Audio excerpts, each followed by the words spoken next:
ఈ సేవ గురించి, దేవుని చిత్తం నెరవేర్పు గురించి, దేవుని సంతోషాన్ని గురించి పాడుకుంటా, ఆరాధించుకుంటా, పరిచర్య చేసుకుంటా, దేవుని సంగతుల గురించి నువ్వు ఆలోచిస్తా, దేవుడికి నచ్చే క్రియలు చేయడానికి నువ్వు ఇష్టపడతా.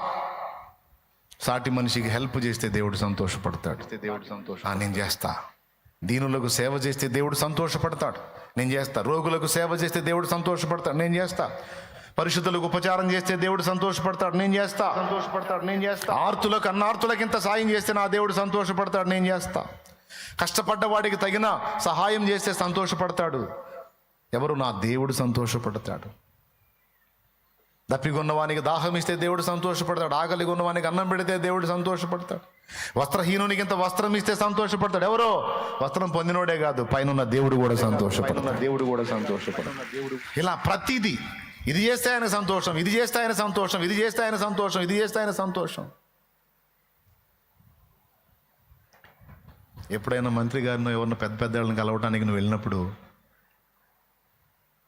ఏది పెడితే తీసుకెళ్తావో? శ్రేష్టమైన తీసుకెళ్తావా? చెప్పండి. ఎందుకు? అవి తీసుకెళ్తే అవి చూసి అతను సంతోషపడి ఏదో మనకి మేలు చేస్తాడని కదా. ఆయనకంటే తీసిపోయినాడు దేవుడు. ఒక మనిషి సంతోషపడితేనే కొన్ని పనులు మనకు అవుతాయి అనుకుంటే, రాజాదిరాజైన దేవుడు మనల్ని బట్టి సంతోషిస్తే,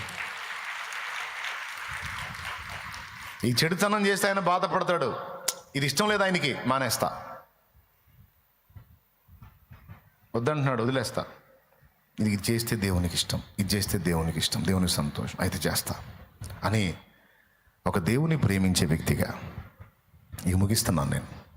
దేవుని ప్రేమించే వ్యక్తిగా, దేవుని యందు ఆనందించే వ్యక్తిగా, దేవుని ఇష్టాన్ని వెతికే వ్యక్తిగా నువ్వు అడుగులు వేస్తే, నిన్ను బట్టి దేవుడు సంతోషిస్తే, నీకు తిరుగుండదు సోదరి, నీకు తిరుగుండదు సోదరా. మనుషులు మనల్ని కేర్ చేయటం వేరు, యేసయ్య మనల్ని కేర్ చేయటం వేరు.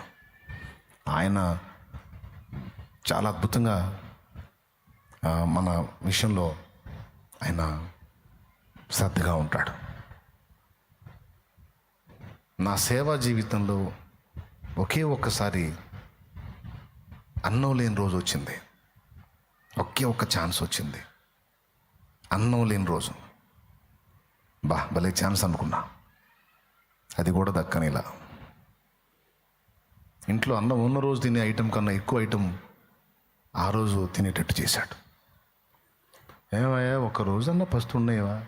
భక్తులు ఆంతున్న సాక్ష్యాలు చెప్పుకుంటే నాకేమయ్యా ఒక సాక్ష్యం కూడా, నీకోసం ఒక పూటన్నా పస్తుండే పరిస్థితి లేకుండా చేసావని ఫీల్ అయ్యా. ఏడిసేవలే పారా, నువ్వు ఆకలితో ఉంటే నాకు ఇబ్బంది, తినిపో. ఏందనుకున్నా? మనం ఏదో ఆయన్ని ఘనపరుస్తాం కానీ ఆయన తన ఘనతను వెతుక్కోడు. ఆయన ఎప్పుడు మనల్ని ఘనపరచాలని చూస్తుంటాడు. ఆయనకి అది ఒప్పించి, ఆయన మైండ్ ఎప్పుడు మనల్ని ఘనపరచాలనే. మనకేమో ఆయన ఘనపరచాలని, మనకేమో ఆయన్ని ఘనపరచాలని, ఆయన నామాన్ని ఊరేగించాలని, ఆయన ప్రకటించాలని, ఆయన మయంపరచాలని.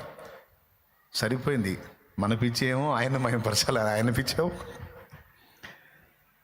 బలహీనత